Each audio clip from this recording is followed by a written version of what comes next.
We are going to talk today about the Common Core State Standards as well as the Smarter Balanced Assessment Consortium. Can we request more time that if you haven't already put your phone on mute that you use *6 or use the mute button on your phone so that we don't get the background noise?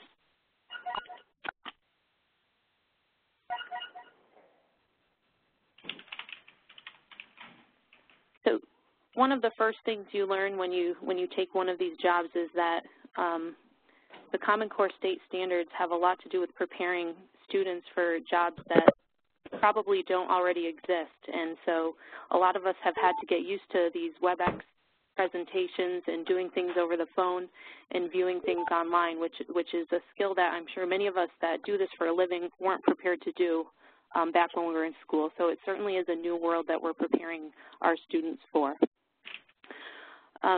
Kate, if you could go to the first slide, please.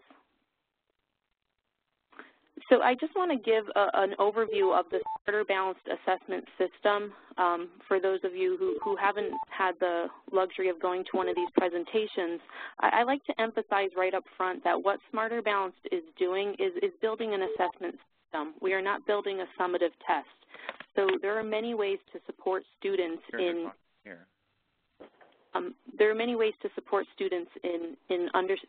determining what it is they know and can do. So the Smarter Balanced Assessment looks like the system that you see on the screen. The summative assessment will consist of a computer adaptive component as well as two performance tasks in English language arts and mathematics. One of the features of the system that I always like to draw attention to is that little green box in the corner that you see is labeled retake option. That's a nice feature of the Smarter Balanced system, and it helps to ensure that we have valid scores for each student. I can personally share with you that if retake options didn't exist, I wouldn't have a driver's license and I wouldn't have a PhD, because there are many assessments that I've had to take more than once in order to obtain a valid score. We also have an optional interim assessment, which will be very flexible in nature. Teachers will be able to actually go into the interim assessment and select the particular clusters of standards that they've taught and build a customized assessment, which is very closely modeled after the summative and includes a computer adaptive piece as well as the performance tasks.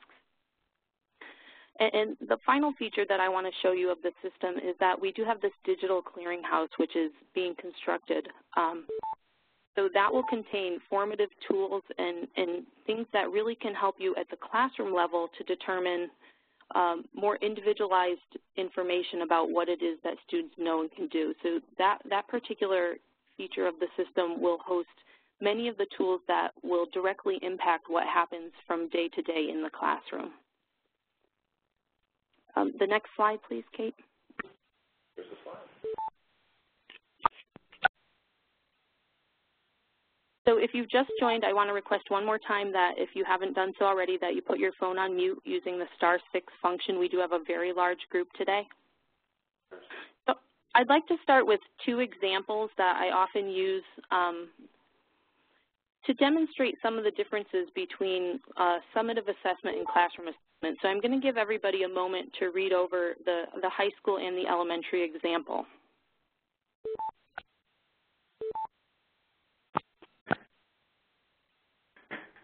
Hello? Hello?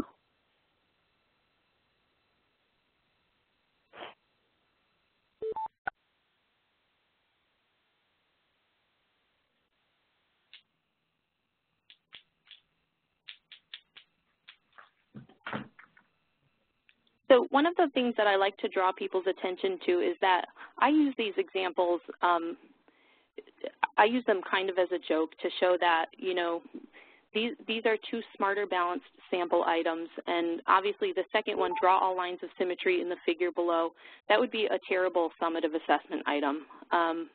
But I do use these sorts of things in the classroom to engage students, and so it's really important to point out that what happens in a classroom should not look exactly like what happens on the summative assessment. There are many, many things that we can do in classrooms to build students' understanding of mathematics that simply aren't reasonable or possible on a summative assessment. And so as state directors or district directors, it's really important to keep in mind that those two things do look very different, and what we do in the classroom shouldn't always look identical to what happens to the types of questions that can be seen on a summative assessment. If you look at this high school example that, asks students to list all ordered that are solutions to this particular equation, you'll see right away that, that's just not possible. There are just an infinite number of solutions to that particular equation, and listing them as ordered pairs is not possible. And yet, giving that to students at the high school level and asking them a question like that is perfectly fine to do, to introduce the idea that you do need a line to represent the solutions to some equations. So again, I want to emphasize up front that not everything that we're going to show you today is necessarily designed for summative assessment. It's designed to fit somewhere in the Smarter Balance system, whether it be summative, interim, or within our formative tools and processes. Next slide, please. Hey, I love this cartoon. It says, only in math problems can you buy 60 cantaloupes, and no one asks what's wrong with you. So one of the things that we're going to feature today is that Smarter Balance will have a lot of problems in context, and we want to make sure that those contexts are either very close to reality or very close at least to being appropriate for the age level of the students, because I think we know, if you've worked with young kids, that a grade 3 student's reality is very different from a high school student's reality. And so we want things to be both contextually appropriate, but also appropriate for the grade level. Next slide, Kate. So what we want to do today is we want to understand some of the major shifts in the Common Core state standards. So we all know that we have adopted brand new standards, and there are some really big changes in mathematics, whether it be where the content is at a particular grade level, or whether it is what the content needs to look like for kids to learn it well. There are some big shifts, and Jason, I'm very grateful, is here to share some of those with us today. We also want to look at what the implications for assessment are. We live currently in a country that uses assessments, for some very high stakes purposes, and so we want to know that the assessments that we're using do indeed measure the types of skills that are outlined in the standards, and do so with the same rigor and complexity that the standards call for. We are also going to introduce a draft of what are quality criteria, and this is really a checklist that's going to be useful to item reviewers in looking at items and saying, do these items actually have the shifts in mind that were indicated in the standards? So we're going to look at those draft quality criteria and think about the implications for reviewing items. And finally, we're just going to look at the Smarter Balanced Assessment design components and examine some of the work that is going on currently within Smarter Balance to ensure that there is a nice smooth path from what the standards say to what it is we're asking kids to do on the assessments. So my name is Shelbi Cole, and I'm the Director of Mathematics for the Smarter Balanced Assessment Consortium. I took this job back in May, and the first thing that I thought was I need to bring together all of my consultants and really begin to get the word out about what it is that these Common Core state standards call for, both in terms of the shifts in instruction as well as the shifts in assessment, so that we have a common message going out across our states to all of our stakeholders. And we are very fortunate to have with us Jason Zimba, who is a founding partner of a group called Student Achievement Partners. Jason was also a contributing author of the Common Core State Standards for Mathematics, and he was instrumental in achieving a new state-of-the-art for internationally benchmarked college and career-ready standards based on evidence.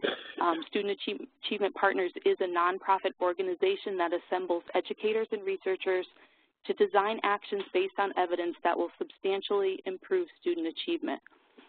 So we are very grateful partner with student achievement partners for this webinar, and also to have their support in helping to ensure that that alignment between what those standards say and what it is that we'll be able to put in front of kids over the next few years, that those two things are coherent.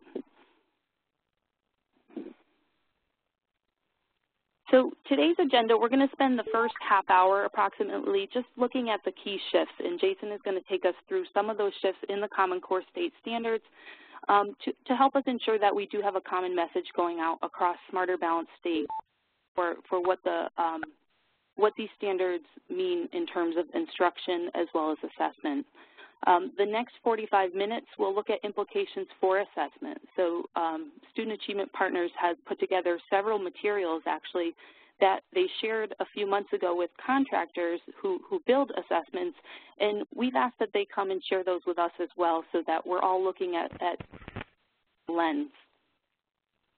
The final 25 minutes before question and answer will be spent looking at the draft quality criteria and looking at smarter balance content specifications, item specifications, and even a few items, like I said, that come from different aspects of our system.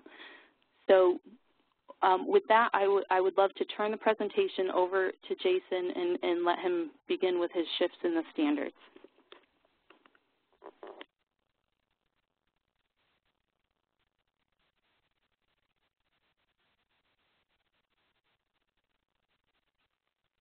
Jason, you may be on mute. If so, press *6 on your phone.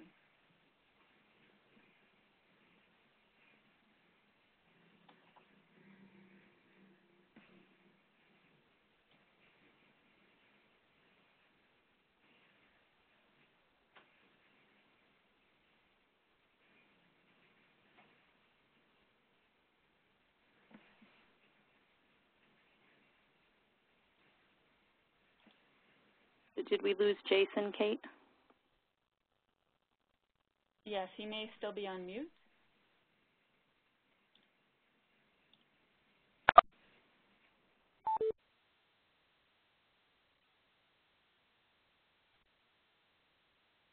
Can anyone hear me? Yes, we can hear you now, Jason. Are you back on? I am. I'm sorry. So has it been on mute since you turned it over to me, Shelbi? Yes, but not too long, only about 45 seconds, but it seemed like 2 hours. Right. No, I'm sure. I think it was a problem with the volume on this conference call. But thank you, Shelbi. So I'll just start from the beginning. I'm very glad to be here to talk about the Common Core State Standards. To unmute your line, press *6 or #6. For assessment. Like Shelbi, I used to have a more or less normal job before the Common Core came along, and if we go to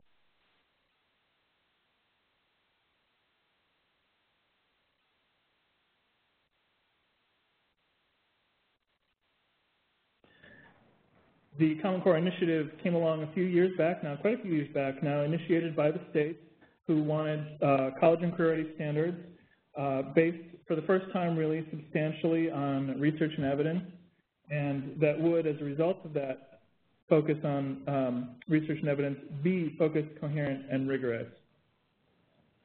Let's look at the three shifts. Now, I could spend a long time detailing things that are different in these standards about particular math topics or about particular standards for mathematical practice. At the top level, there are three shifts in the math standards: focus, coherence, and rigor.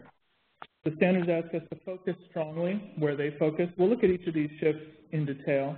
The standards are a vision of math that is coherent, where we think across grades and link to major topics within grades. We'll talk more about that. And the standards ask us to commit to a vision of rigor in which we commit equally to conceptual understanding, procedural skill and fluency, and application. As I say, we'll look at each of these shifts. Let's start with slide 11. The first shift is focus. It's the most important one in our conversation today. Focus is the most important aspect of the standards that has to be captured in assessment for students and teachers to succeed. We've had for years now national reports calling for greater focus in U.S. math education. TIMSS, other international studies concluded that math education in the U.S. is a mile wide and an inch deep. Surveys at the higher grades suggest that post-secondary instructors value greater mastery of prerequisites over shallow exposure to a wide array of topics. And the standards, we've known these things for a long time. This research has been out for a long time and corroborated in many ways.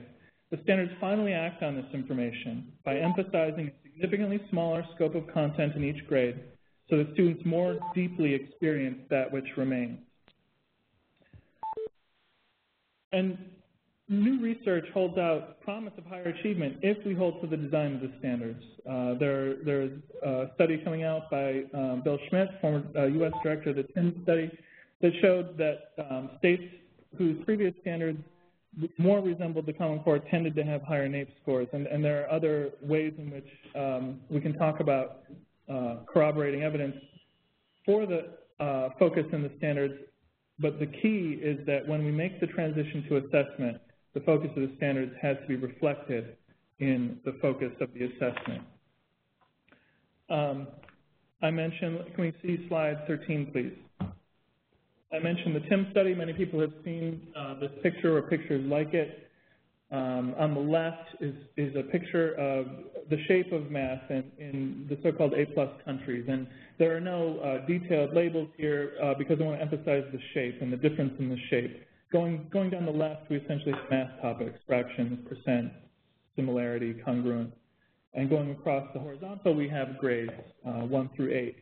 And the picture on the left is a picture of focus in which topics enter at the right time, they are focused on, taught to mastery, and then we move on from them and build more sophisticated topics on top of fundamentals. On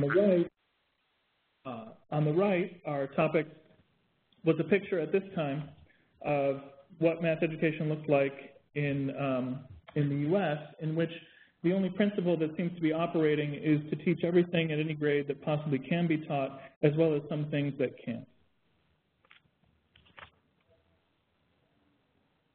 Now, traditionally, math education at the top level in the U.S. has been organized according to these major strands. And in terms of standards development, the effect of having these strands is that they turn into shopping aisles. They each have their fans, and in each grade, the standards writers go up and down the aisles, throwing things into the cart. The Common Core standards are organized in a more focused and concrete way. If we look at slide 15, we can see that what used to simply be number and operations is articulated at a finer level of detail, so that in K5, we have, I'll start in the middle, number and operations in base 10. That's whole number, concepts and operations. We have number and operations with fractions. And there's also a theme or a thread or a progression of operations and algebraic thinking, which has to do with those aspects of the operations that hold regardless of what sorts of objects we're operating with. So the idea that addition is an operation of joining, for example, is an idea that holds whether we are joining whole number quantities or fractional quantities. And so one of the ways in which the Common Core standards prepare for algebra, as you see in this picture, is to stress those features of the operations all through the grades and isolate them and give them their proper due. Another aspect of operations that holds regardless of what sorts of objects we're operating on would be their algebraic properties, such as commutativity, associativity, and the distributive property. Those elements of operations are strongly emphasized in the Common Core standards in order to lay the foundations for algebra. Roughly speaking, at the thumbnail or elevator speech level, what do the Common Core standards focus on in the different grade bands? And in K2, it's fair to say the Common Core standards are a master class in addition and subtraction. The concepts, the skills, and the problem solving. Remember that the vision of rigor in the Common Core standards is a fulsome one in which it's the concepts and the skills and fluency and the application all equally strongly emphasized. So in K2, a master class in addition and subtraction. In 3.5, multiplication and division of whole numbers and fractions take the stage. Again, the concepts, the skills, and the problem solving. In grades 6 and 8 in middle school, as we all know, there's a lot going on in the curriculum in middle school. Grade 6 ratios and proportional relationships are a very strong focus, along with early expressions and equations. In grade 6, we're making a pivot from arithmetic to algebra. And if you look at the grade 6 standards in relation to the K-5 standards, you can see the ways in which that pivot is designed. In grade 7, again, ratios and proportional relationships are strong, and the arithmetic of rational numbers enters in which we're finally building algebra as a system. And then in grade 8, a step toward the formalism of linear algebra and linear functions per se. Of course, proportional relationships are an important kind of functional thinking, but functions per se entering at grade 8. Slide 17. The clusters in the Common Core standards, and by cluster, I want to make sure everyone knows what I mean. There are these domains of, say, operations in algebraic thinking, and then within operations in algebraic thinking, there are these bold-faced headings for the individual content standards, and one heading would be to use the 4 operations with whole numbers to solve problems. That's a cluster heading. And the cluster headings capture, in many ways, are a good handle for capturing the carefully designed structure of the standards and their progression across grade levels. We'll see some of this as we look into the implications for assessment. The cluster headings are like signposts for the structure of the standards, and they often communicate the point of a group of specific standards, somewhat in the way that a topic sentence communicates the point of the remaining sentences in the paragraph. So in recognition of that, the Smarter Balanced test design uses clusters as a pretty central level of the hierarchy at which to work. We'll see that again later, as I said. And I talked in the beginning about how focus is the most important aspect of the design of the standards that we have to preserve in the transition to assessment. And that's partly because not all the content in each grade is emphasized equally. The list of content standards for each grade is not a flat, one-dimensional checklist, and that's by design. There are sometimes strong differences of emphasis, even within a single domain. Some of the clusters require greater emphasis, and that can be based on the depth of the ideas, the time they take to master, their importance to future mathematics, or to the provable demands of college and career readiness. In addition, intensely focusing on the critical material each grade allows for greater depth in learning, which is in a way mediated by the standards for mathematical practice. So without strong focus, the attention to practices would be difficult or even unrealistic. We could pay lip services to the practices, but not bring them to life. So in recognition of that, both of the consortia, both Smarter Balanced and the PARC Consortium, worked with the authors of the standards to make the relative emphases in the standards more transparent and more useful, using these designations major, additional, and supporting. And this reveals, in a way, the structure of the content standards. Some clusters that are not major emphases in themselves are designed in the standards, and we'll look at some of these connections in a minute, to support and strengthen the areas of major emphasis. And there's, not everything connects to everything else. Other clusters that might not connect tightly or explicitly in the standards to the major work of each grade can fairly be called additional. So this reveals some of the structure in the standards and the emphases. Of course, to say that some things are emphasized more than others is not to say anything in the standards can safely be neglected in instruction. Neglecting material obviously will leave gaps in student skill and understanding and can leave students unprepared for the challenges of a later grade. So all the standards figure in a mathematical education and are eligible for assessment. However, the assessments have to mirror the focus and coherence of the standards, and that means a strong focus in terms of the content coverage of the test on tasks relating to the major clusters in each grade. So these designations are actually valuable, I think, beyond assessment design to inform instructional decisions regarding time and resources spent on clusters of different emphases, allowing the focus on the major work to open up time and space to bring the standards for mathematical practice to life in instruction through sense-making, reasoning, arguing, critiquing, modeling, and so on, to evaluate instructional materials. The clusters play a strong role in the K-8 publishers criteria for mathematics that the standards authors put out a few weeks ago. Those are available on corestandards.org. And if you look at Table 1 in those criteria, we'll look again at the criteria further down.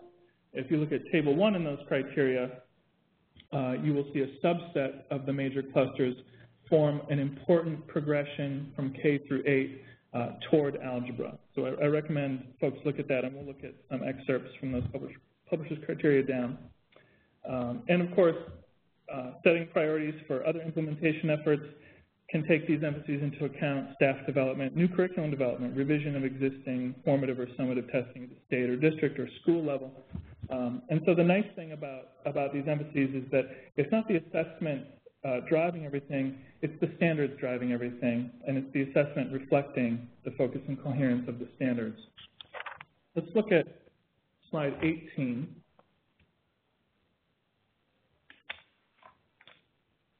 The second major shift, so the three shifts again, focus, coherence, and rigor.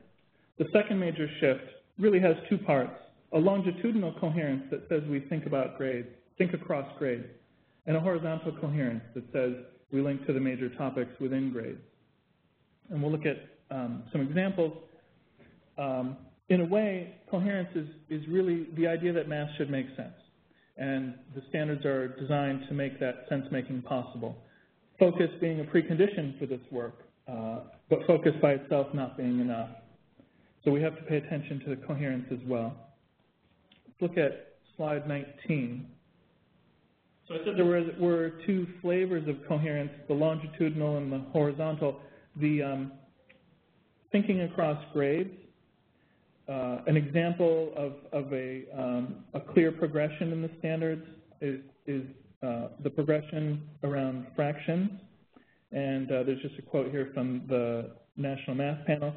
The importance of this progression, the quote centers on the importance of this progression for algebra. And let's look at slide 20 for just a thumbnail highlight of the progression in fractions. So in grade 4, the cluster heading talks about applying and extending previous understandings.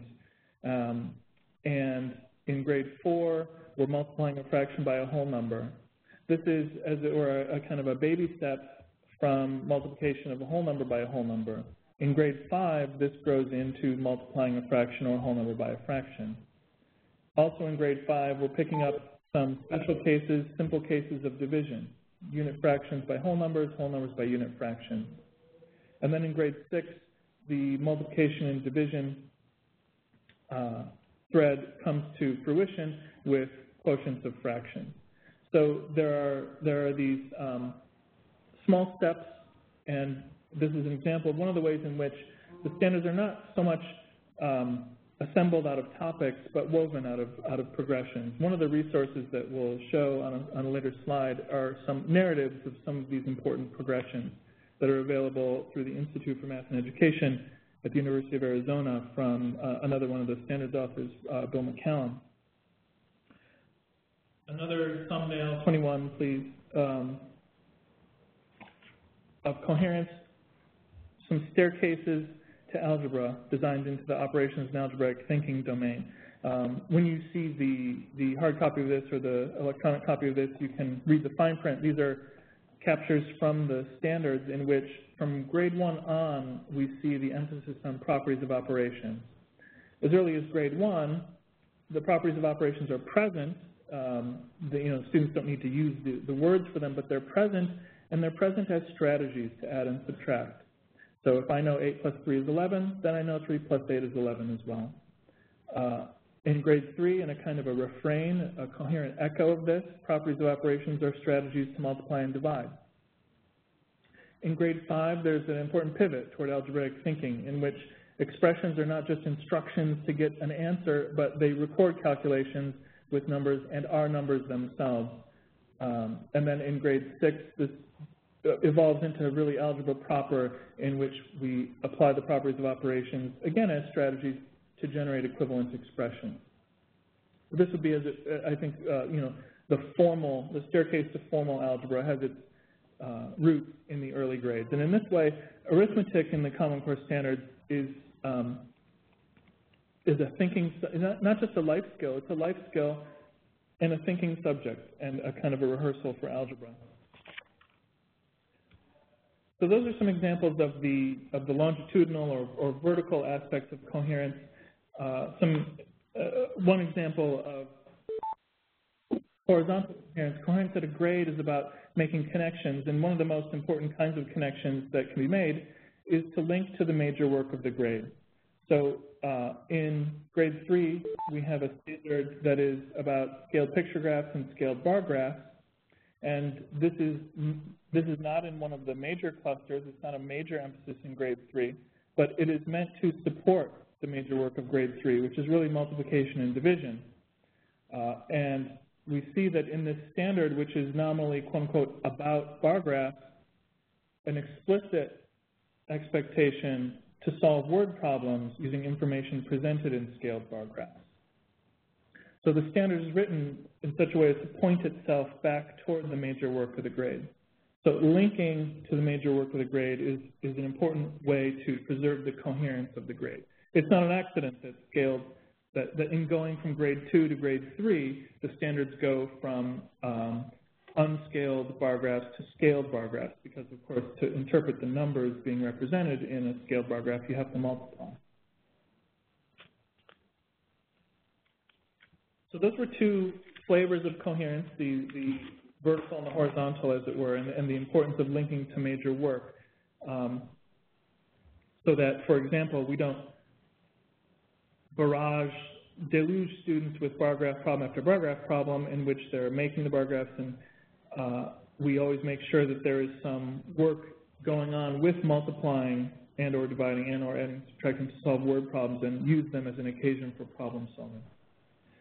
Which gets to the third shift, rigor, and the standards ask us in the major topics in each grade to pursue with equal intensity conceptual understanding, procedural skill and fluency, and application. And any given textbook might be weak on one of these three things. Any given educator might be most excited by one of these things. The standards ask us to love all of them equally and to invest equal intensity in all three of them. The three components of rigor: conceptual understanding, procedural skill, fluency, and application. Let's look first at conceptual understanding. I think that we'd all agree that there has been a dearth of this in curriculum, instruction, and textbooks and assessment. And both of the consortia are working very hard to make sure that the many standards that call explicitly for conceptual understanding are being attended to properly, so that we aren't only assessing discrete procedures or, God forbid, tricks or mnemonics that help us get the answer without learning the math. And of course, conceptual understanding is important. Probably don't need to stress this too much in the way that it supports fluency and application. The second component of rigor, procedural skill and fluency. I talked about how arithmetic in the Common Core standards is a life skill, and it is. The standards, to make that realistic, the standards require speed and accuracy in calculation. And so one of the shifts the standards will require is to make sure that appropriate time and the appropriate sorts of work that lead to fluency are included. Now, this is not absent understanding. It's the outcome of a carefully laid out learning progression in the standards. And the progressions documents I alluded to earlier put some flesh on the bones of that remark so that we can see the ways in which conceptual understanding, developing conceptual understanding and developing fluency happen simultaneously. But at the same time, we can't expect fluency to be a natural outcome without expressing it, without addressing it specifically, and without assessing it specifically.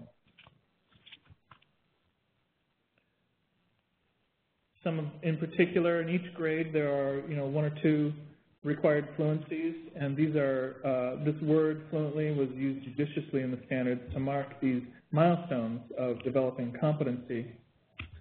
And we see in each grade there are one or two to attend to, and so they're small in number, but they are important in terms of making sure that by the time students get to middle school, they have the tools to engage with the rich applications and the problem solving of middle school and high school. So these are important milestones. for work that students are expected to be fast and accurate with, reasonably fast and accurate with. The third aspect of rigor, the third dimension of it, I think of them as like the three legs of a stool: conceptual understanding, fluency, and application. The third is application. Students learn math not only to take math, but they learn math to use math. And engaging applications at each grade are an important aspect of the standards that qualifies as a shift if, to the extent that textbooks and assessments have not invested in it. And we'll talk about some of the detailed implications for assessment as we go. On 28, just to summarize, focus, coherence, and rigor. The assessments have to focus strongly where the standards focus, and the cluster level designations are a tool for making sure that happens, and they serve function beyond assessment as well.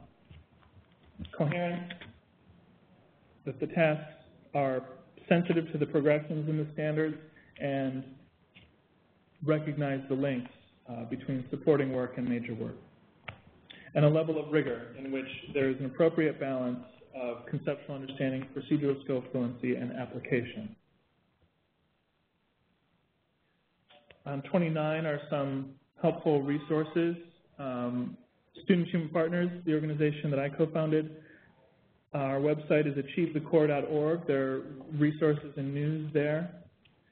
On the official website of the Common Core Standards through NGA, corestandards.org, one can find the math publishers criteria for K-8 that I referred to that are about instructional materials, but they helpfully review the major shifts and in many ways shed light on what all aspects of an aligned standards-based educational system should be doing. IllustrativeMathematics.org, possibly particularly helpful in assessment context. This is a project of Bill McCallum, one of the other standards authors out of the Institute for Math and Education, and it is a bank of tasks aligned to individual and groups of Common Core standards.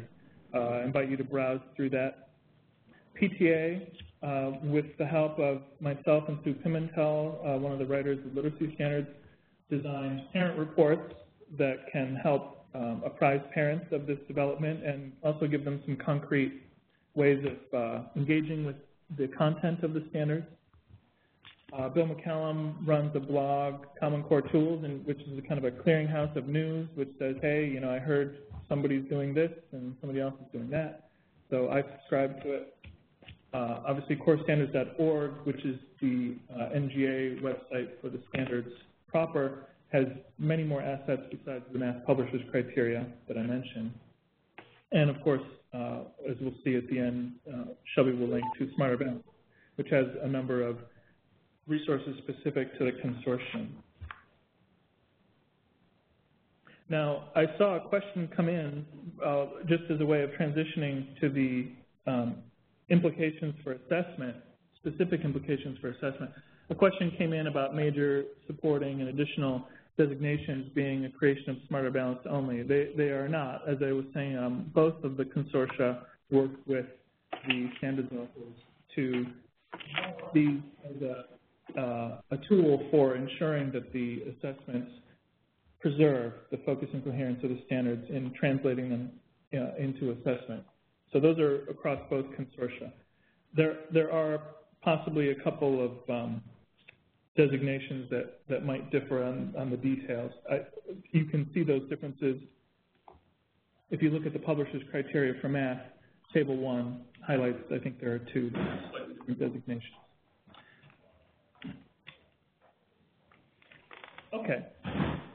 Let's talk, this will be just now really kind of a deep dive that zooms in on the assessment side of these shifts and how we're talking about them. And so let me look to slide 31 to lay this out.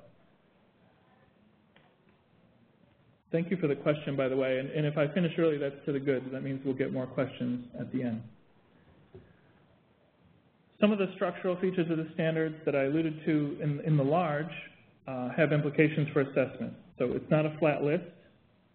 Not all the content is emphasized equally. And I think we've always known this about standards, but we've never had assessment designs that try to reflect the contours of the standards. And so one of the exciting things to me that's happening this time around is we're getting assessments that are actually trying to take into account these contours. The standards are not a sum of parts. I've seen iPhone apps and other things that, you know, I can get the Common Core standards on my iPhone and whoops, the cluster headings are gone. The domain headings are gone. They've clipped out all of this context and just given you the standards as a sum of parts. The publisher's criteria as an appendix have an essay that standards authors wrote in which we likened this to buying a Grecian urn, and then in order to send it, you know, on vacation, in order to send it to your house, the dealer smashes it with a hammer and packs it into a tiny box and sends it to you. So I encourage you to read that. It's one of the more popular posts on Bill's blog. So standards not a sum of parts, with the content standards being the parts. They're also not a grab bag of topics. As I was saying, they're woven out of learning progressions, and to understand them often requires that we look across the progression. We'll see an example of this. And of course, the content standards aren't the only standards. The other thing the iPhone app that I saw doesn't really show you is the practice standards. And so you don't see the importance of connecting them. And it's a big challenge, an important challenge for the assessment consortia to connect content and practices in mathematical tasks. So we'll talk about that in some detail as we go through.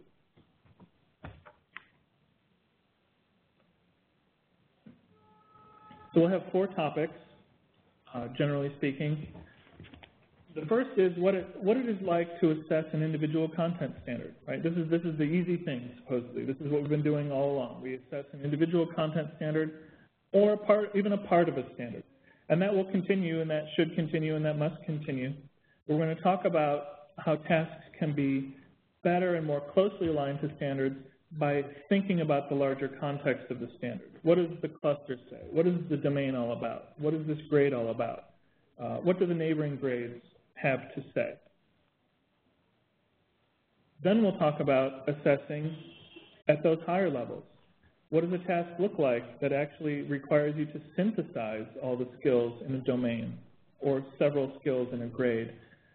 Not every standard is going to fit, or not every task should fit nicely into a single bucket of a content standard. So topic number one is where we do zero in on a single content standard or even a part thereof, but we think about the ways in which the context helps us do that better. The second topic is where we move higher and look at tasks that ask to synthesize or integrate.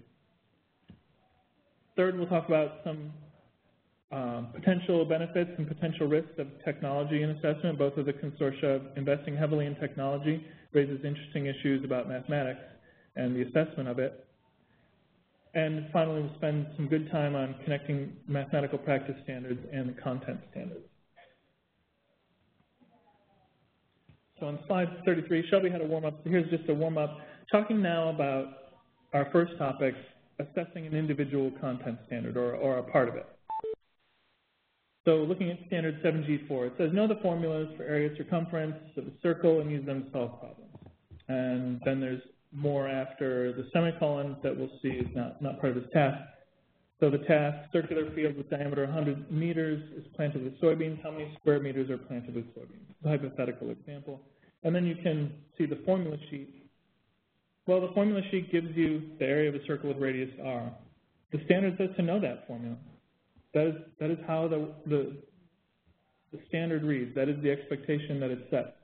So we have an alignment question here that requires, a careful reading of what the standard is and what the expectation is. Now, I think both assessment consortia are planning to have reference materials, but the point is those reference materials have to be designed pretty carefully in order to actually reflect the expectations that are in the standards. And that goes for formulas as well as for other things.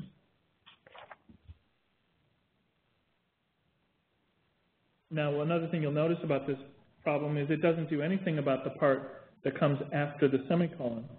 And in general, there are times when a task should be about a part of a standard, in which having a task that did every part of a standard would be unrealistic or inappropriate, or would create a very bizarre task. So there are places where you have to target actually at a very fine grain size, and some standards are very large, and so that even a small part of them is still large. Look at another example. Now here's a standard in 3rd grade, 3NF2. Understand a fraction is a number on the number line. Represent fractions on a number line diagram. And then A and B give additional detail about this. But here's a question that a task writer might have. Can these tasks include a fraction like 6/3, that's equal to a whole number? What does this include? You get this question a lot from assessment specialists and from task writers. What are the limits on this? Can this include fractions like 6/3? It doesn't say. But here's an example where we zoom out and think about the larger context of the standards. Let's see what we see on page 35. In the domain of 3NF, number and operations fractions in 3rd grade, we are trying to develop understanding of fractions as numbers. So that's an important announcement that cluster heading makes. We don't skip past it to see what the real expectation is. It's 2A or 2B or 3C. It's good to read it and think about the general thrust of these expectations is to develop understanding of fractions as numbers.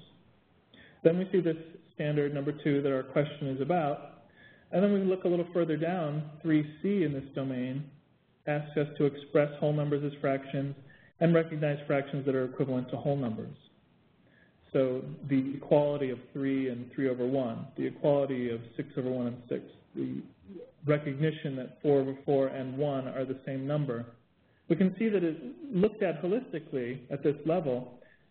Standard 3NF2 not only could involve a fraction like 6/3, but sometimes it ought to, sometimes it must, in order to correctly represent this area or region of the standards. And so sometimes questions about the limits or scope or performance objectives or detailed parameters of items can be answered or informed by zooming out and looking at the cluster heading, looking at the neighboring standards, looking at the gist of this domain.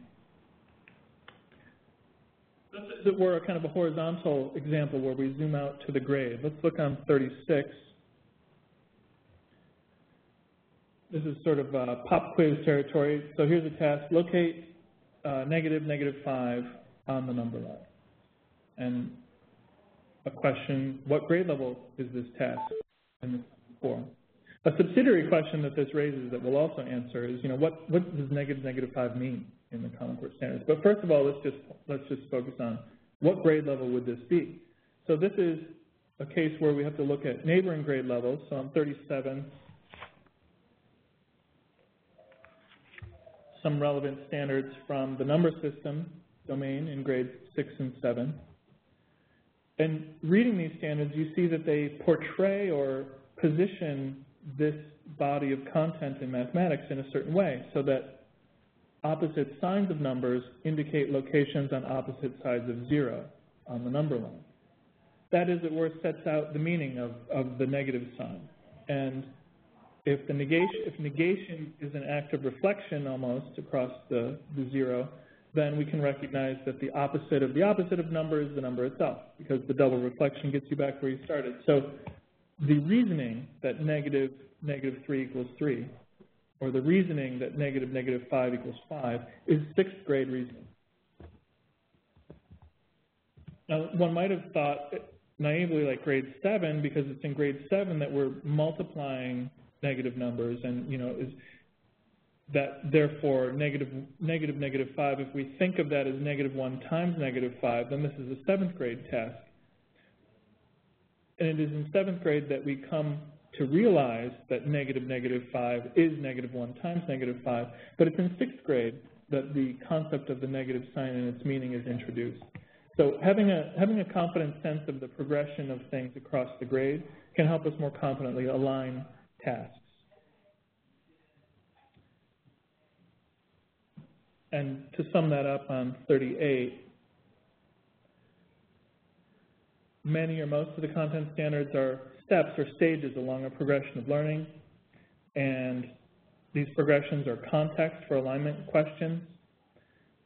Tasks that straddle these progressions across grades can blur the assessment or determination of whether students are meeting each grade standards, and so tasks that are progression sensitive can be helpful for this. In other words, a task that a student who had mastered the grade 6 standards would very likely get right, but a student who had not mastered the grade 7 standards in that area would very likely get wrong, are nicely progression sensitive.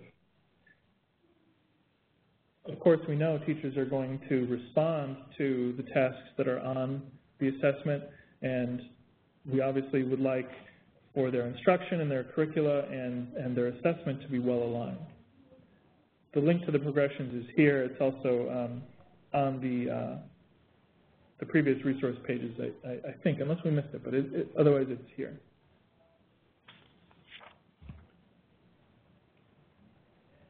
One way to see or begin to see progressions in the standards is to notice the language of the cluster headings. Again, this is a kind of a recurrent theme, that the cluster headings are good signposts to the meaning of the standards as well as progressions in the standards. The words that we've highlighted here in green are give a sense of motion. So in grade 2, we're working with equal groups of objects. Why? To gain foundations for multiplication, which begins in grade 3. So it's not just the topic equal groups. The cluster heading is not just a noun phrase, like equal groups, okay, now it's second grade, it's equal groups.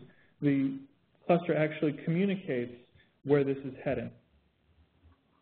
In grade 4, the cluster headings often here in green communicate where we've come from and where we're going. So we are generalizing place value understanding for multi-digit whole numbers, which suggests on its face that we have been working with place value understanding and now is the time to generalize it. So there's a sense of motion from what came before to what the special work of this grade is.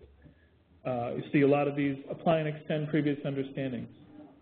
So we apply and extend previous understandings of multiplication division to multiply and divide fractions. We don't just treat multiplying and dividing fractions as the topic of the day as if it came out of nowhere.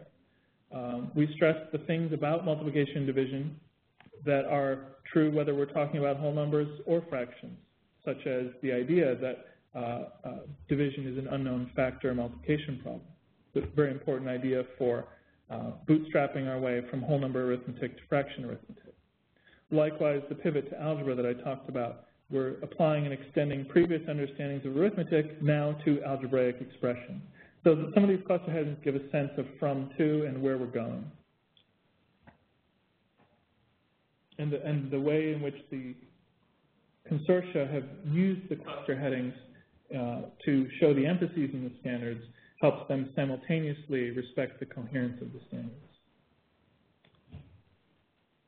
Let's look, in 40, I talked in some detail about this particular staircase as well, so I won't repeat it here. On 41,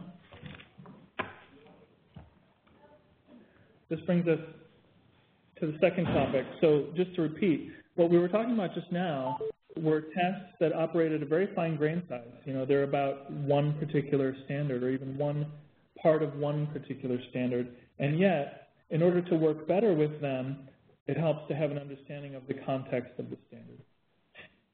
Either the surrounding material, the cluster heading, the higher levels of the standards, or the progressions across grades. But we don't want to stop there. We don't want to only have tasks that are about a single standard or a part of a standard. We want to assess at higher levels of the content hierarchy. So to explain what that means, let's go to 42. Standards and tests, so far as I can tell, and I've been actually working in this field for a while, from before I was a mathematician, physicist. A lot of the way these things used to be designed is, you think of it as like tossing items into buckets. So these test questions are test items. Each Q is a little test item, and they get tossed into buckets. And the buckets are, individual content standards. And here in this example, standards in number and operations that involve place value of decimals. Okay, well, we've got 3 buckets for that. One of the buckets might be, okay, we have to round. Another of the buckets might be we have to write in expanded form. And as those 2 examples illustrate, the buckets that we were throwing items into were often procedural in nature, you know, comparing decimals, rounding, expanded form. And this was the general conception, you know, with some exceptions, and some states and programs did better and some did worse, but generally speaking, we had individual content standards were like buckets, and we threw items into the buckets. And the buckets were the only thing that could hold an item. So let's look at 43. The Common Core standards are designed to support better assessment. And the first, it feels like a baby step, but I think it's an important step in designing standards that can make better tests, is to make better buckets. So in the Common Core standards, you still have individual standards. They're still buckets. We're still going to throw test questions into them. And they still have important procedures like rounding decimals and so on. But there are now explicit expectations for conceptual understanding, explicit connections to practices such as constructing mathematical arguments, you know, standards that say explain this, or justify this, or apply this to real-world and mathematical problems. So each individual content standards are worded in such a way to be better buckets. Also, some of the individual standards make important connections explicit and inescapable. So, for example, if we're worried that we want students to connect area and multiplication, which we do, but area and multiplication feel like different topics, which in a way they are, in order to make sure that that connection happens, we wrote a standard, 3MD7, so that even if all the assessments ever did was go standard by standard and throw questions into buckets, we would get that connection. So important connections are often explicit as targets of individual standards. So there are, as it were, buckets whose function is to connect other buckets. Now, the cluster headings, as I say, give coherent organization to this as well. So these are some of the ways in which the Common Core standards are better buckets. And if all we did was throw items into those buckets, it would be an improvement. For example, on 44, many of you have probably seen this question of the hurdles race, which is a very rich task. I won't go into it, but we have distance time graphs for three athletes in a hurdles race, and we imagine that we're the race commentator and describe what is happening. And if you stare at this, you can see who wins and what the race is like. There's some drama here. There's actually these two aspects of dramatic aspects here. And the only point I wanted to make about this task is that it aligns to a single content standard. In the functions category in high school, FIF4, for a function that models a relationship between two quantities, interpret key features of graphs and tables in terms of the quantities, and sketch graphs showing key features. Now, so in fact, this task only aligns to the first clause in that standard. So a task that aligns to a single part of a single standard can still be a very good task. And part of that is because we worked hard to make individual standards worthwhile as activities, better buckets. Let's look at 45. Now, the standards are hopefully, as I say, better buckets, but the individual content standards won't get us all the way there to an excellent assessment that respects the richness of the construct of mathematics in the standards.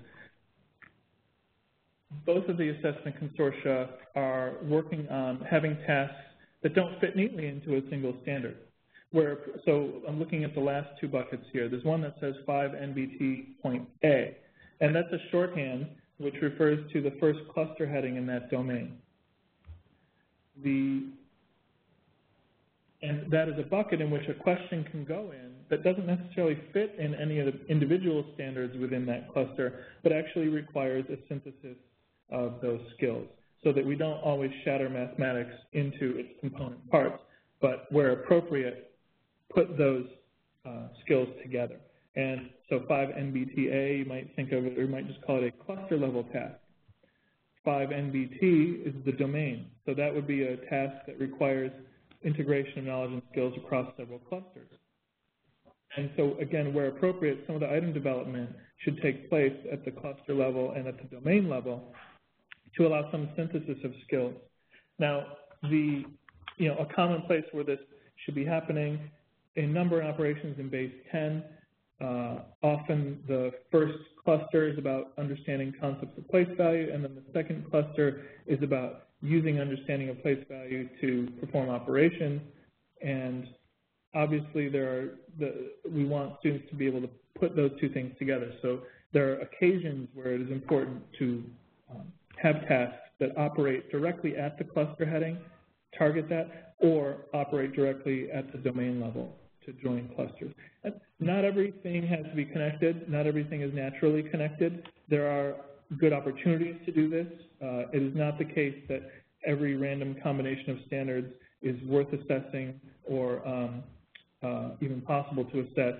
And in writing tasks that operate at these higher levels of the content hierarchy, we're going to make sure that we're not inadvertently creating new expectations beyond what the states have adopted.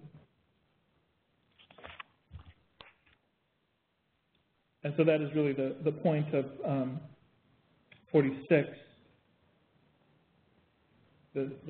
there being a finite set of key opportunities to assess at these cluster, domain, and grade levels. And again, just to reiterate, this doesn't mean to interpret the standards loosely. It means to be a corrective to making everything a sum of parts. And the line you walk is between reducing everything to a sum of parts on the one hand, or creating new expectations through the assessment on the other. And you want to stay balanced on that edge so that neither of those things is happening. Now, we will look at an example, but first on 47, I said we would look occasionally at the publisher's criteria, the K publisher's criteria, and one of the criteria, I think this is criterion 6 in the K publisher's criteria. And again, this is for instructional materials, but it makes the point that I've been making about coherent connections, which should also be true of assessment. That materials foster coherence through connections where appropriate and where plausibly required by the standards. And that means including problems and activities that serve to connect two or more clusters in a domain or two or more domains in a grade, again, in cases where these connections are natural and important. So an example, let's look at 48. Simple problem, this comes from Illustrative Mathematics, the website that I mentioned before. Alexis needs to paint the 4 exterior walls of a large rectangular barn, length 80 feet, width 50, paint $28 a gallon. Each gallon covers 420 square feet. How much will it cost Alexis to paint the barn? Now, for purposes of large-scale summative assessment, you would need to work on the vocabulary of this and make sure there was no constructor-relevant language complexity. But the mathematical bones of this question are quite good, and it shows a very natural connection across two domains in the standards, the ratio and proportion relationships with unit costs and so forth, and the geometric knowledge required in order to perform the steps. That's just an example of a task that can't be slotted into a single content standard. And if we require every single task to fit into a single content standard or even a single cluster or even a domain, then we're going to miss some opportunities to do college and career-ready work like this. On 49, Smarter Balance has chosen wisely, I think, that their central content handle for the Common Core is the cluster level, which is a nice way of making sure that we are within a stone's throw of doing good work of assessing individual standards or individual parts of standards and assessing at the higher levels of the content domain. And in a way, if our first two topics, let's go to the next slide so I can remind people of our first two topics, which we've just gone through. The first topic is the importance of assessing an individual content standard sometimes, or even a part of it, and doing that well based on a sensitive reading of the standard. So that's the zoom in, that's the fine-grained limit. The large-grained limit is assessing at all levels of the content hierarchy. And the Smarter Balance Consortium has been thinking very hard about how to do both of those things well. And obviously the sort of average of those two extremes is a cluster level, which again puts the assessment structure at a kind of a stone's throw from both of these important species of tasks. So let's move to the third, identifying ways in which technology can promote quality assessment of the standards. And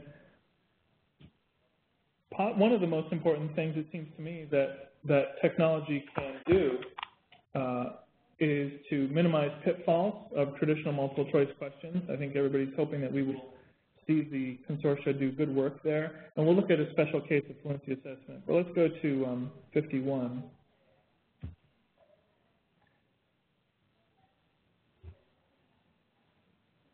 Obviously, one of the great advantages of traditional multiple choice questions is low cost. It is important to do the work that the consortia are doing in an affordable way, to raise quality of assessment in affordable ways to the greatest extent possible. And so machine scoring remains critical. And yet, there are lots of ways in which machine scoreable assessment could be improved beyond what is traditionally done in multiple choice questions through mechanisms, proven mechanisms that are in use in many places in assessment: gridded response, true false with multiple options, drag and drop, questions that don't have a single correct answer, questions that are difficult to guess,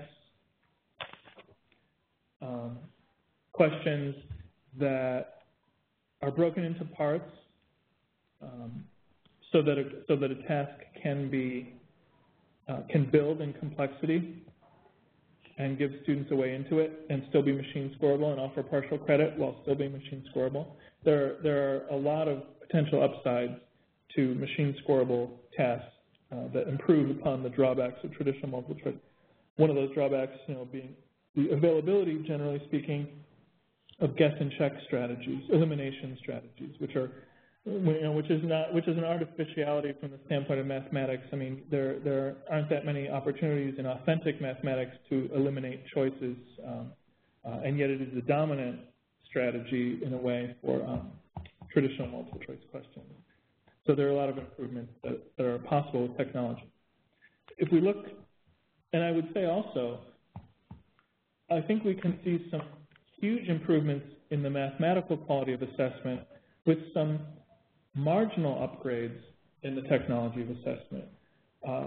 Proven, affordable, tested strategies of machine scoreable item formats can really allow us to ask better math questions. I think it doesn't have to be rocket science to be a lot better than what it has been. There is, on 52, there is potential downside when we talk about using technology in assessment. When we talk about this, people get really excited and they start making technology, and they forget that the construct should drive the task design, not what we have available.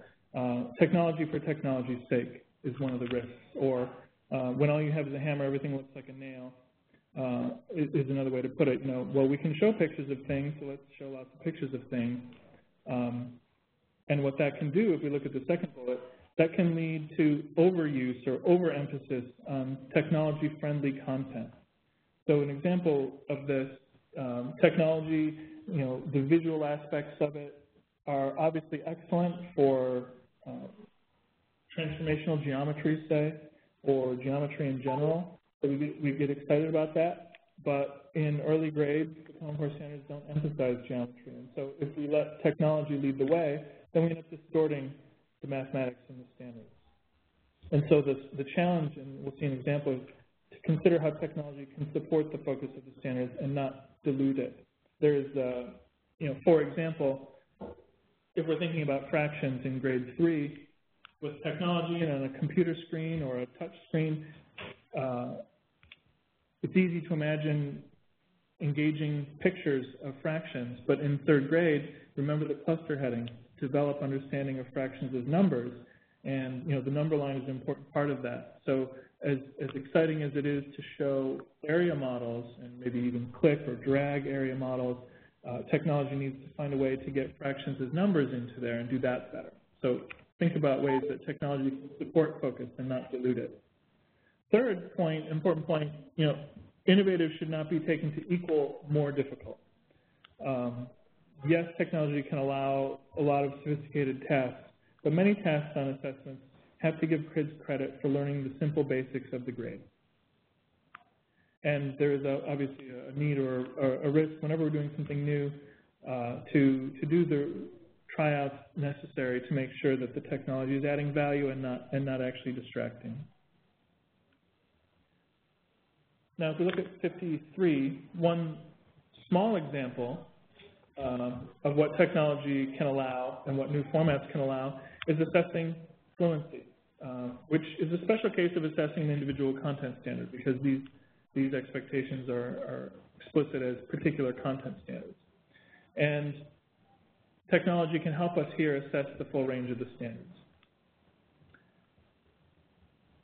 I said a few words about fluency in the standards. Let's look at some tasks that get at this. 54. So actually, can we look at 55?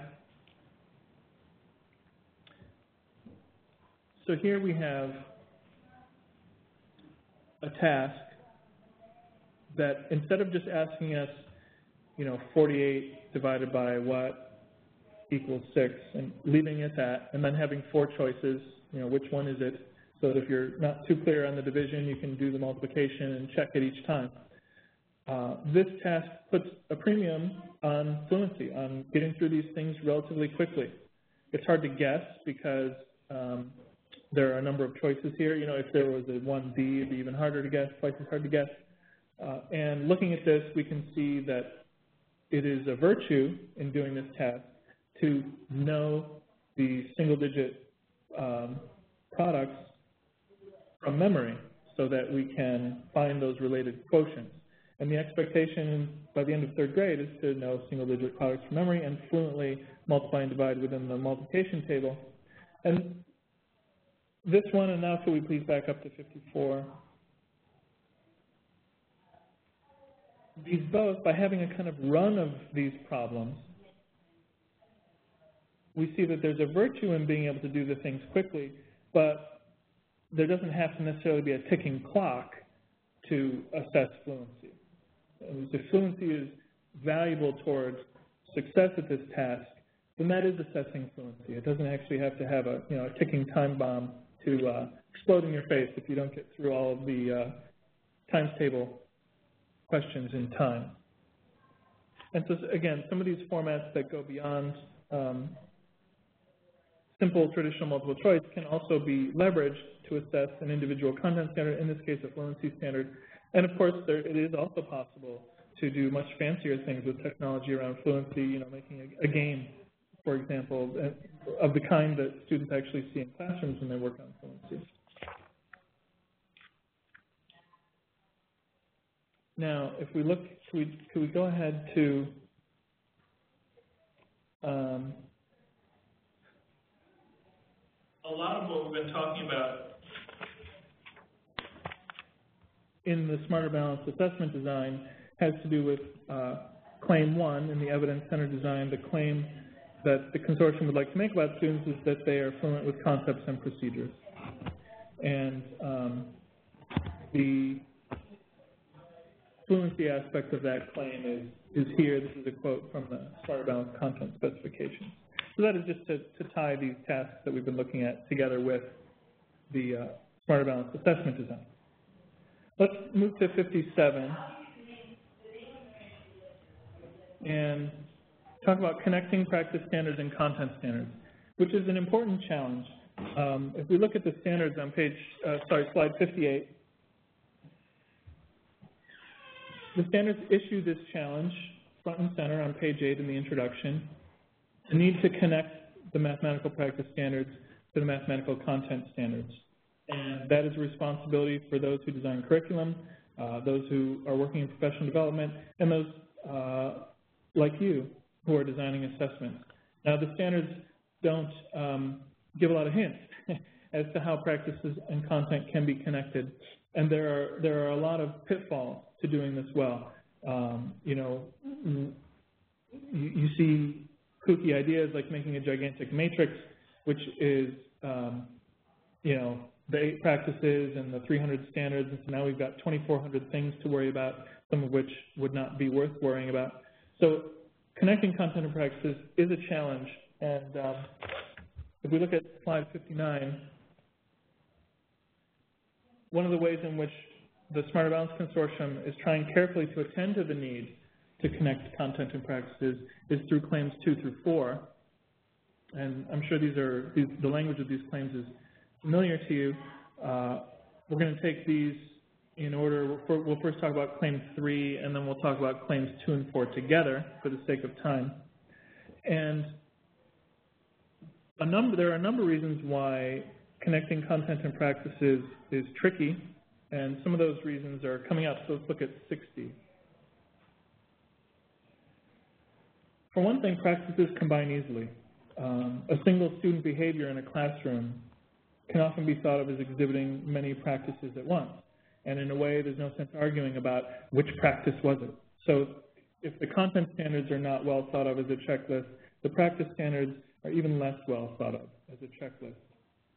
Importantly for the assessment design as well, the nature of mathematical practices is that they change through the grades as students grow in mathematical maturity. And so we have to ensure grade level appropriate expectations. We can't be asking third graders to do the kinds of expressing reasoning that we ask high school students to do. And that's obvious, but really for all of the practices, it is important that there be an arc or trajectory to the expectation. And we'll look at an example, 61. Here is a task from the content specification, Julie's shirts. You may have seen this. So all the prices reduced by 25%. There's a kind of a warm-up question here, which is good task design. Invite people into the task by having a kind of a warm-up, let them show what they know. The simple basics of the grade, they should get credit for that. And now we're getting into it. In the second week, reduce the prices by 25%. Like third week again, fourth week again.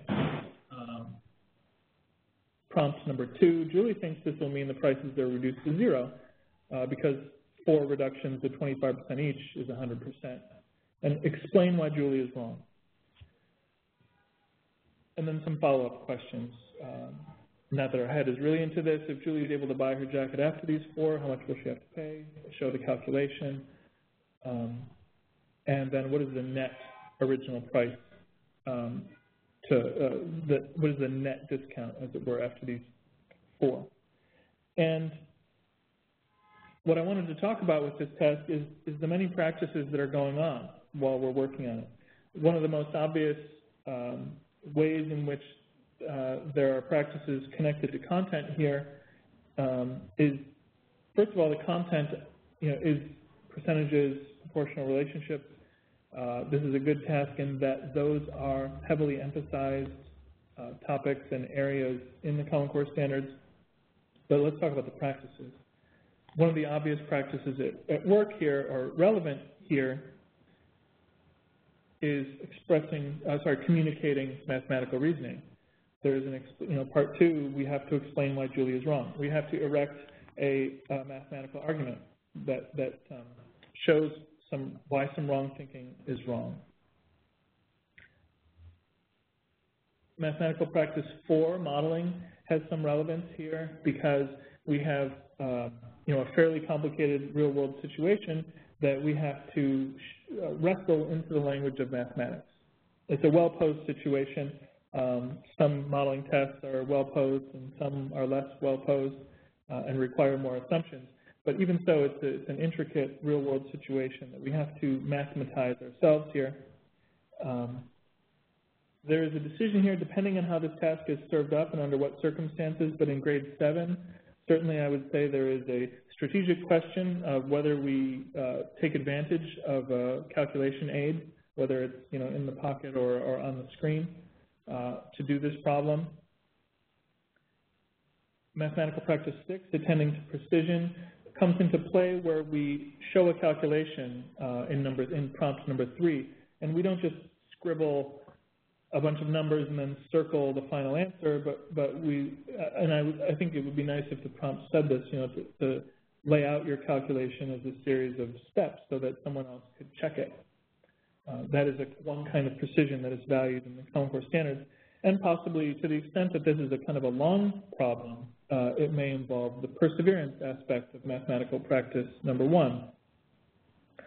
So again, it's not hard to tell a story where 4 or 5 mathematical practices are all alive and active in a single task.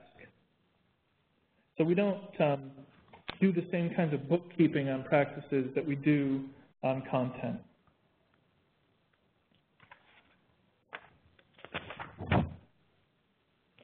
Now in 62, I alluded to this with the Julie task, that the content that it was about was strongly emphasized content in the standards. One of the criteria in the K8 Publishers criteria is that, again, we drive toward focus and coherence in implementing these standards.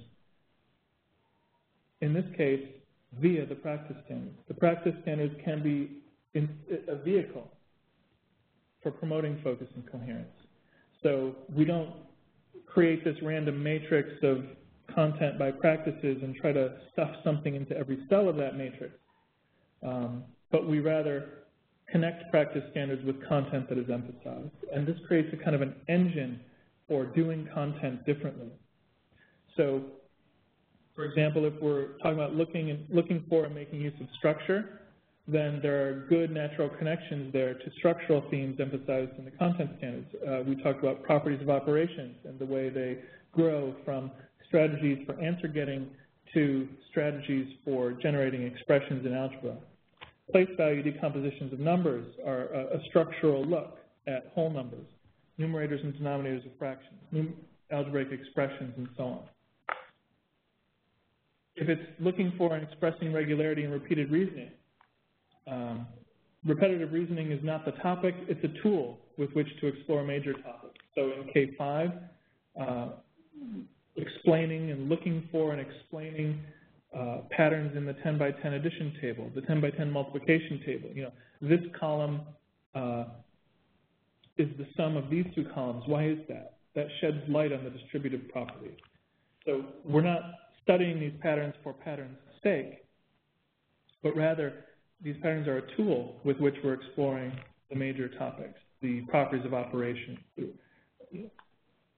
relationship between addition and subtraction, or between multiplication and division, the place value system. When I add a 0, the number gets 10 times as high. When I divide by 10, a 0 goes away. These are the patterns that drive performance in the key areas in K5. In 6.8, the repeated reasoning, the regularity in repeated reasoning is also often an expression of linearity. And in high school, the regularity in repetitive reasoning can shed light on formal algebra as well as functions, one of the strong emphases in the high school standards. And this is, if we look at 63, this is about claim 4, but there's language like this for several of them, in which the content connections, this is to say that in the Smarter Balance content specifications is important language that is consonant with the language that I just showed from the publisher's criteria, in which the content practice connections are to the content, most often to the content that is emphasized. And that is important, number one, so that the claims don't drift away from the focus and coherence of the standards, but also so that the ways in which that material is done in classrooms is richer, that it is, as it were, enrobed in these mathematical practices through these connections. So those are some general remarks, including some from the content spec and the publisher's criteria. I want to take a quick closer look at Claim 3 on slide 64. Communicating reasoning. Students can clearly and precisely construct viable arguments to support their own reasoning and critique the reasoning of others. And the obvious connection is to the third standard for mathematical practice, construct viable arguments and critique the reasoning of others. Both of the consortia have I think, quite reasonably zeroed in on mathematical practices 3 and 4 for a kind of a highlighting or stress. And so let's do the same here and talk about Claim 3, communicating reasoning. On 65, one of the things I want to show about communicating reasoning is that we don't have to go looking for places in order to do reasoning. Reasoning is a refrain in the content standards. So looking at this example, this is an early grades example.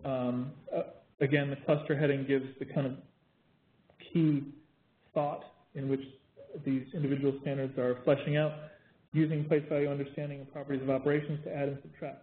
That is a procedural command, but it involves using understanding. And you can see in the green highlighting this refrain, explain the reasoning used, explain the reasoning used, explain the reasoning used.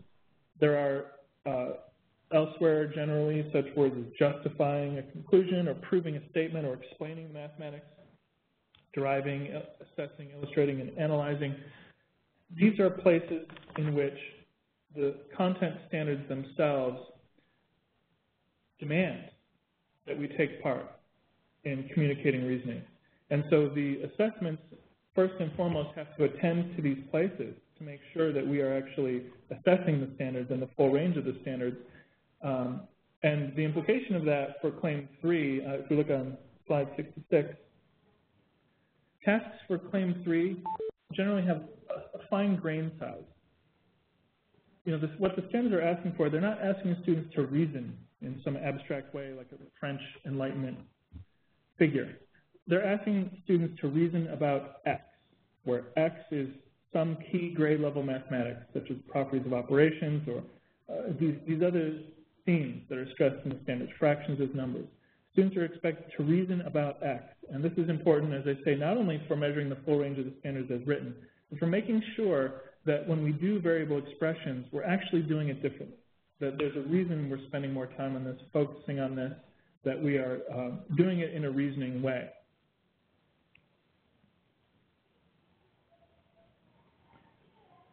Conversely, when the practices disconnect from the content in these tight ways, we end up with, you know, what arguably we often have now, which is a deadening of content. Whereas the goal is a vibrant classroom in which mathematics is a living subject of conversation. And, you know, the assessments are not instruction, but they will have strong influence on instruction. Another look on 67. Claims 2 and 4, problem solving and modeling and data analysis. Again, you know the language of these claims very well. And here, so the point I wanted to make about Claim 3 was the fine grain size and how the standards are asking students not just to reason, but to reason about, and reason about what is emphasized in the standards. In Claims 2 and 4, the point I want to make, if we think about modeling, for example, on 68,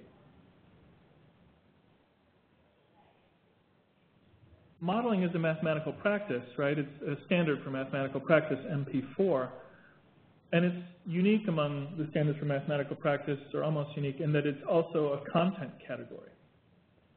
So if you look in the high school standards, it is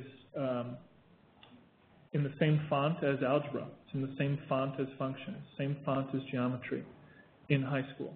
So it's reasonable to say modeling is enhanced in high school, right? In high school, it takes on a categorical nature, whereas in K-8 it doesn't. And the discussion on pages 72 and 73 lays out elements of the modeling cycle. And so the tasks that involve modeling and problem solving should likewise be enhanced in high school, with more elements of the modeling cycle and so on. And equivalently, that means modeling builds more slowly across K-8 and is less sophisticated there. this is an example of the general remark I made earlier about how all the practices grow in complexity across the grades and, in a way, start small.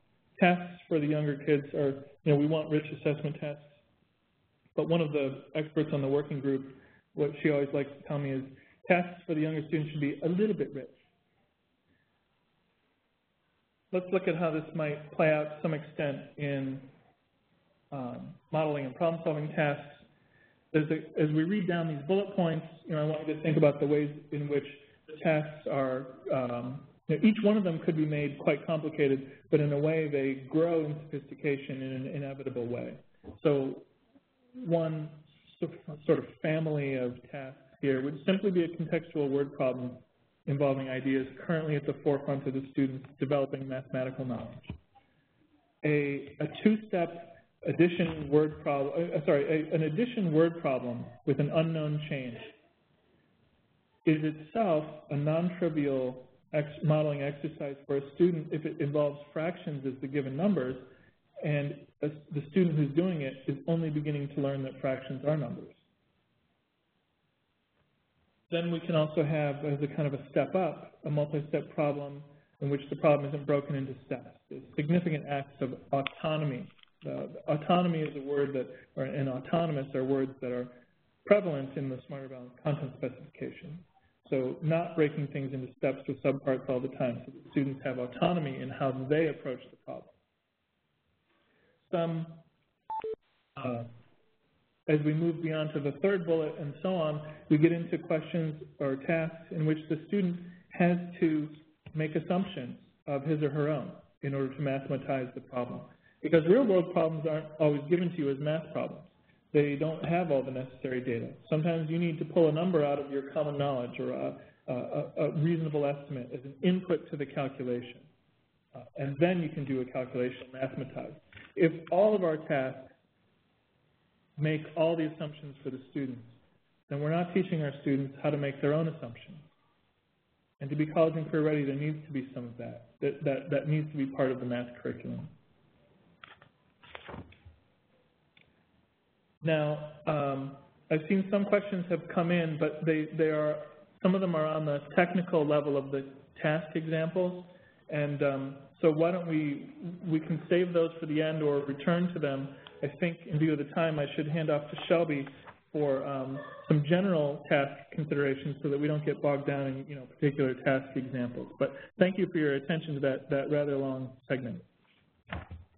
Right, and so I think a few of those questions, first of all, thank you, Jason. I think a few of those questions will get answered over the next 20 minutes as we go through this last section that focuses explicitly on the assessments. So the first thing I want to look at are these draft quality criteria that Student Achievement Partners has developed and sent to us for our feedback at Smarter Balanced, and I think these will be very helpful for us going forward. One of the things I like to remind people of is that, the Common Core state standards are not just new for teachers. They're pretty new for everybody. We've all been looking at these things now for a year or 2 years or 2.5 years if we looked at some drafts. And people are at different levels of understanding the standards, including people who write items. And so it really is going to take a lot of effort from all of us in making sure that these assessments do have the types of items that measure the standards well. And so this quality criteria checklist is sort of a first attempt at saying what should we be looking for in these items. So on slide 71, you'll see that we have 2 gates. And so the first gate is really that first check. These are some of the critical areas that you want to check to really determine whether an item should go on to what we're calling the second gate here. And those 3 areas in the first gate are alignment. And Jason talked about several different areas of alignment. So he noted that we are very accustomed to aligning items at the standard or even subpart of standard level, and we've been doing that for a very long time. And so when we think about these new assessments and we look at them and we look at what our current assessments do, maybe it's not so much what is on our current assessments as much as what is not on them. So what is not on them is items that align to different levels of the hierarchy that Jason discussed in great detail. So we need to think about what alignment means and how even that has shifted in terms of assessment. We also want to look for correctness, and that includes being attentive to the precision of the language within the item as well as, the responses to the item. And third, we want to look at the rationales in the top score response. So are the rationales for each answer choice, are they reasonable? That's a really important implication, because if you have 4 that are not reasonable and 1 that is, you drastically increase the chance of the student guessing right. And then we have several second gates, and these are some of the more fine-grained pieces that we have to look at as assessment experts. And these really are 4 items that will go in front of students and that probably have stakes attached to them. Because some of these things, when you put them at the classroom level, you can clarify language and some of these other things for students. If a student asks you a question in the classroom, certainly you're able to respond to that if it's not a high-stakes assessment. 72, please, Kate. So this gives a better description of some of these first 3 gates, and really it's a 2-step process. And we always want task reviewers to actually solve the problem. In my position where I'm looking at over 1,000 items right now, I often don't get to do that first step because I probably would have no minutes left in my day if I always solved the problem. And so I do have to rely on a lot of other people to help me out in going through these steps and checking for that correctness and checking the alignment and looking at the rationales. Over the course of the next several months, I'm going to be calling on several people within our state agencies to really help out in this effort, because it's going to take the expertise of a collective group to make sure that we get this right. And so the people on the phone who are from state agencies, I do request that you communicate with me, that you look through some of the draft materials that Smarter Balance is putting out, and to send me comments so that I have a wide resource within the state agencies. Can you go to the next gate, please? The second gate has some more technical things, such as linguistic clarity. In a math item, for example, you might look at it and maybe they've used the word plant to mean factory, and you really want to think, is that the best choice of words, or can I reduce that for either struggling readers or for second language learners? You want to have the clearest language possible. We also are looking at technical quality. And some of the aspects of technical quality include really looking at that guessing parameter. Can we get it to be 10% or less? If it's not already there, how can we reword the question? How can we change the item type to ensure that we are measuring what students know versus giving them something that they're able to sort of respond to correctly without actually knowing it. The third one is accessibility, and Smarter Balance is very committed. We're actually trying out a lot of innovative things related to accessibility and how can we grant more access.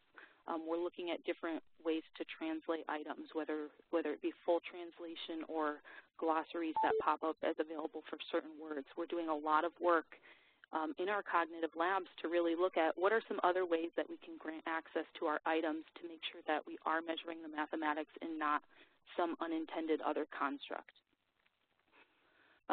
As Jason mentioned earlier, we want to use the technology because the technology is valuable to the mathematics, not because we have technology and we want to use it we want to maintain the focus of the standards.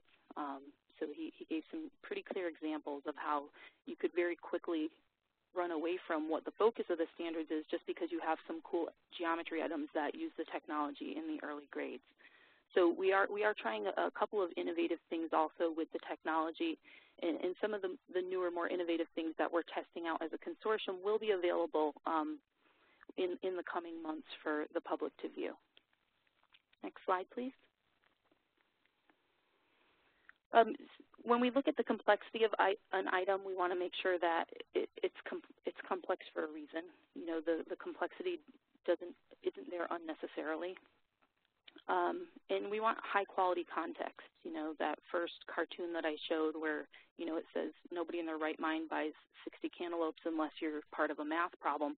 You know, we want to make sure that the context that we're using is that they are high quality and they're relevant to the age of the students.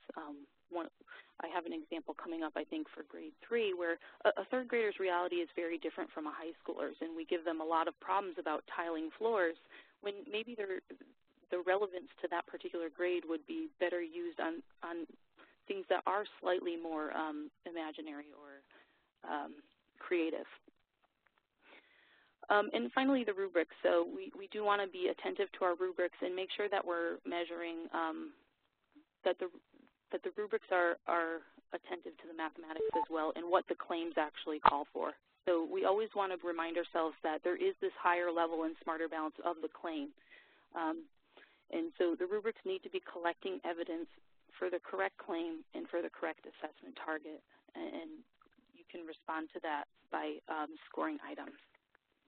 Next slide. So again, I mentioned that we are building a system, and it is more than a summative test. And I think that if you go to the next 76, and we can look at some of the assessment system components. First, just to mention formative assessment and the research behind this, because a lot of times people are using formative assessment to really mean benchmark, and they're taking these small mini tests and handing them out weekly or biweekly or more often or less often. And the research on formative assessment is really talking about the interaction between the teacher and the student, and what are the ways for teachers to collect information about individual students to make sure they're attentive to the needs of the learner. So when we say that formative assessment has a very strong research base toward improving student performance, we're not talking about a box of tests that get administered once or twice a week, but rather the way that teachers collect information, and that goes well beyond what a test can tell us. So we're looking at a much broader sense of formative assessment within the consortium, and actually one of the first things that the consortium will be putting out is several modules that really examine assessment literacy and what does formative assessment mean in each of the content areas across grades K through 12. So we're excited that those things are forthcoming. Next slide, please. So I put these couple of tasks up, and these are adapted from some work I did with the University of Connecticut. And the first one asks, 3 frogs sit on a log and 18 flies in the air. How many flies should each frog get if each frog gets a fair share? And then there's a comparable item probably for another grade on the right-hand side. And so I won't open up a discussion with what looks like to be over 100 people on the phone. But one of the important things to note is when we look at things from a summative assessment lens, we have to look at every single word. And so we have to say, well, there's certain students who might not know what fair share is. So I take out the fair share and I replace it with something that doesn't rhyme with air anymore. And so I've removed a little bit of engagement from it, but I've maybe clarified for students who didn't get to learn fair share. So the way we analyze things for a summative assessment is very different from what should be happening in classrooms. You know, these tasks are very appropriate for, you know, grades 2 through 5 probably. The one on the left would be aligned almost directly to grade 3, the one on the right aligned directly to grade 4. But one of the things that Smarter Balance is doing is building an adaptive test. And with an adaptive test, you might actually see the task on the left come a little bit later, and you might see the task on the right come earlier and or later, simply because we have a system in place where the assessment can pull from the other grades to the extent that it will support the measurement precision of the particular student. And I'll talk about that a little bit more later, but one of the ways I like to use these particular tasks is to really get teachers thinking about the progression, and I'll ask them to solve each one, you know, the way a second grader would solve it, and they have to look at the second grade standards and think about the knowledge that second graders are supposed to have. And it really goes to the heart of that practice standard number 1, where we don't want to teach kids to apply an operation based on some word that they see in the problem, but rather to really think about what is the question asking. so it's really important for professional development purposes to get our teachers thinking about not just the exact grade level they teach, but where are students coming from and where are they going. And having that understanding can support differentiation and helping students to achieve the maximum level possible. Next slide, please.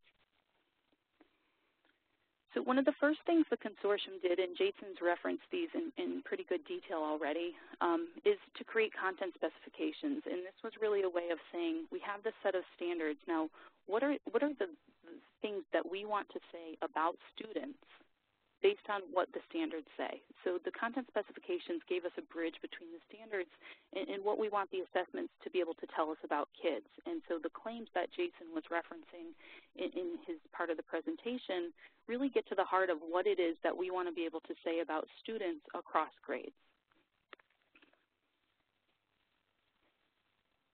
Next slide, please. Okay, and you can put out all four, thanks. And so one of the things that we often see is we want to read the standards and determine what they actually say. And we want to do the same thing with claims, because one of the big risks, for example, if you look at Claim 1, Concepts and Procedures, is that we'll get a lot of items that ask students to carry out mathematical procedures with precision and fluency, and we'll ignore the first half of that statement. So as we move forward and we begin to really look at the types of items that are being produced for our assessments, we have to look at them with that high-level lens and make sure, well, we have a lot of items that capture that second part really well and virtually nothing that captures the first half of that statement. So the claims are critical in maintaining that high-level view over whether the items we're getting will produce the evidence that we need to actually support the entire claim and not just part of it. And Jason's talked in pretty good detail, so I'm going to go to the next slide for time's sake.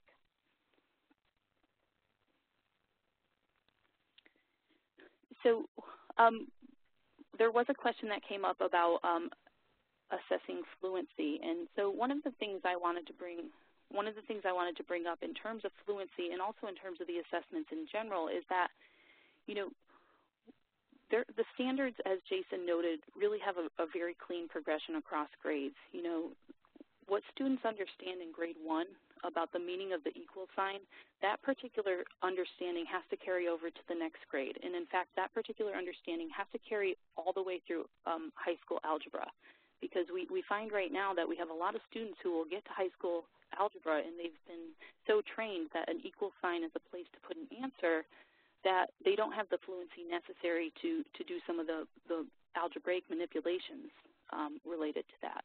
And I think, Jason, maybe you had something to add with respect to the fluency question? Only that it's really nice what you point out about not losing, you know, just because the first mention of the meaning of the equal sign is in kindergarten, that doesn't mean that it disappears from the curriculum. You know, like a student first learns the word "the" as a very young child. They don't stop using that word just because they only learned it as a young child. All I was going to say, a question came across the chat about whether there's a formal definition of fluency in the standards, and I just want to point out that we've had since 2001, with the NRC report adding it up, we've had a very useful notion of procedural fluency. And the standards are not in any way rewriting the definition of procedural fluency from adding it up. So if you haven't read it, I recommend you look it up.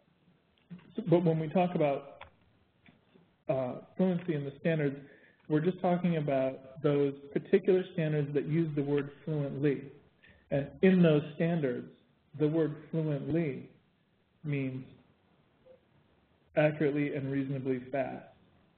So it's a narrow word. It's only a part of what adding it up considers procedural fluency as a larger construct. So I don't want to confuse the very specific word fluently as it is used in specific Common Core standards, which means accurate and reasonably quickly, with the larger notion of procedural fluency, which has an important role in math education since 2001.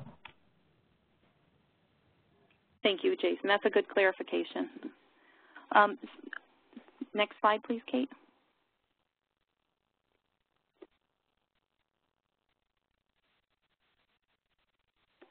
Sorry, I just muted. I'm going to go through this example and then ask if you could skip to slide 90 for me, Kate, so I can talk about the adaptive test just a little bit for the audience.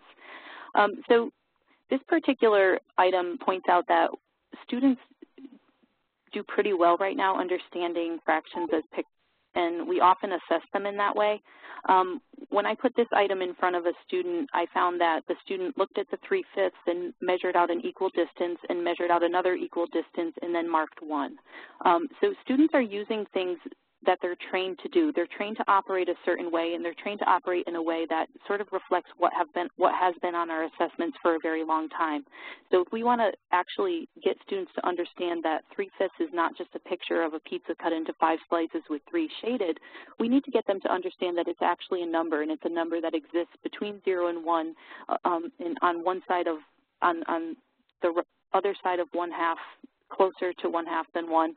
There are a lot of understandings that we want them to have about fractions actually being numbers, and that's a big shift in the standards as well as in the assessment. If I could have you go to 90 now, Kate. Thank you.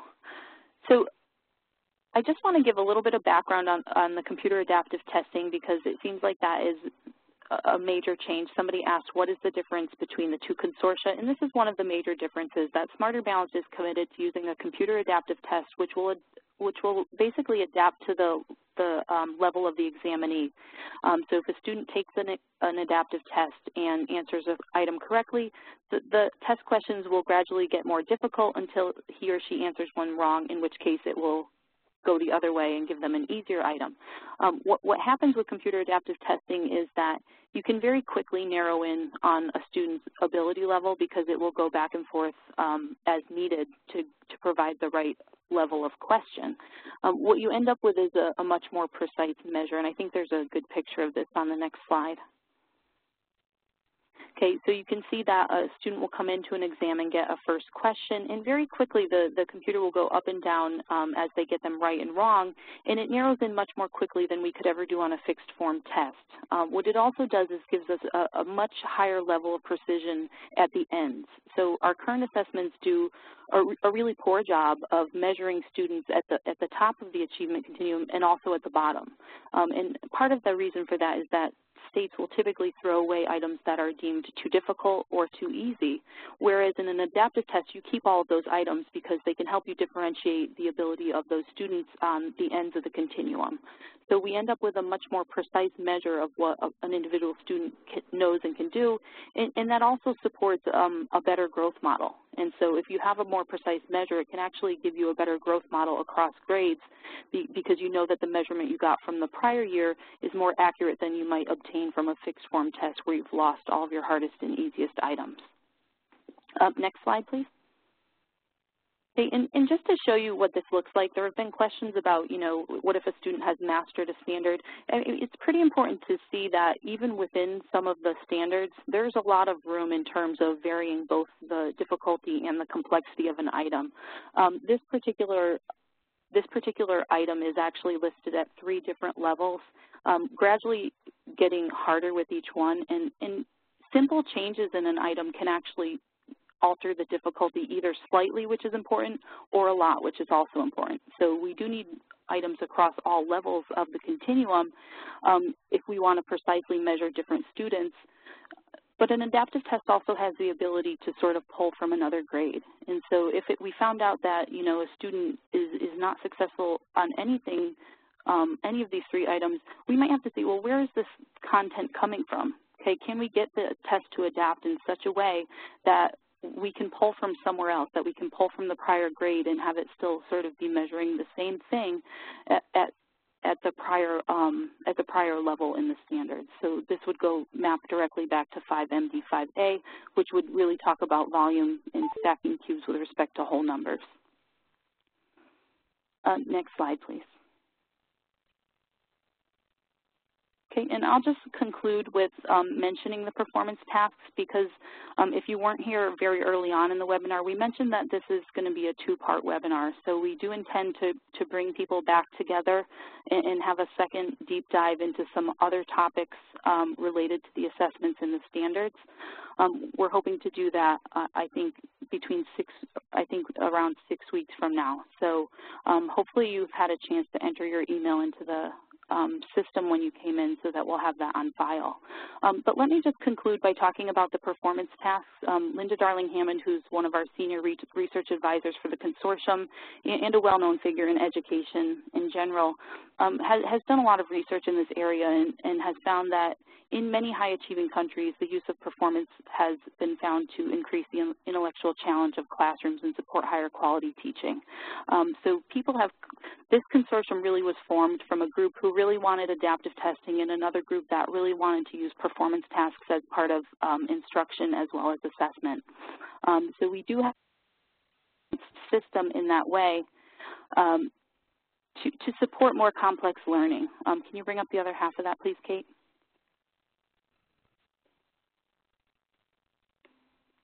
Thank you.